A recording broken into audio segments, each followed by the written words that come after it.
7h moins le quart sur Europe 1. Très bon réveil.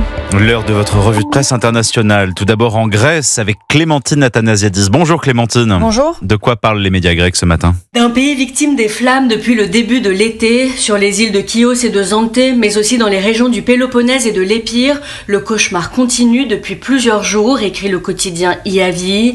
Les destructions sont majeures, précise le journal, évoquant le travail titanesque des pompiers pour contenir les feux. De nombreux villages ont été évacués, note le quotidien Ikathemerini. Habitations, commerces et terres agricoles ont été touchés. Rien qu'en 10 jours, 10 000 hectares sont partis en fumée, indique Ikathemerini. Chaque été, la Grèce brûle, mais aucune responsabilité politique n'est assumée, dénonce le journal EFSIN. Le gouvernement ne tire aucune leçon de ces tragédies, continue le quotidien. Autrefois, les politiciens craignaient d'être tenus responsables des incendies, une peur qui a disparu, déplore le journal Tanea.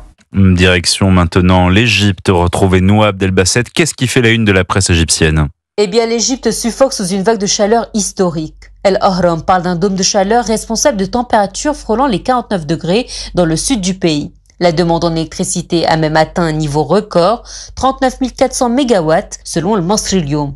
Cette surconsommation a provoqué des coupures dans plusieurs régions. El Watan rapporte que dans certaines zones, les pannes ont aussi affecté le pompage d'eau potable. Le ministère de l'électricité, cité par le Dostur, appelle les citoyens à limiter l'usage des appareils électriques aux heures de pointe, mais beaucoup dénoncent des interruptions prolongées en pleine journée, alors que la chaleur atteint des niveaux étouffants. Dernière étape ce matin au Japon avec Bernard Delattre. Une information est à la une des médias. Cette question, 80 ans jour pour jour après sa capitulation, le 15 août 1945, le Japon doit-il à nouveau solennellement se repentir pour son passé militariste ? Au 50e, 60e et 70e anniversaire de la fin de la Seconde Guerre mondiale, rappelle la chaîne NHK, Tokyo avait fait part de ses profonds remords et sincères excuses.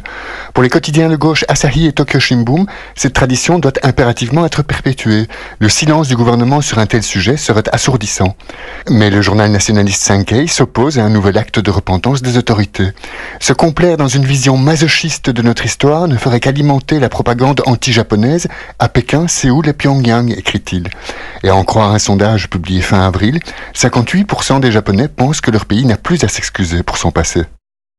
Merci à tous nos correspondants.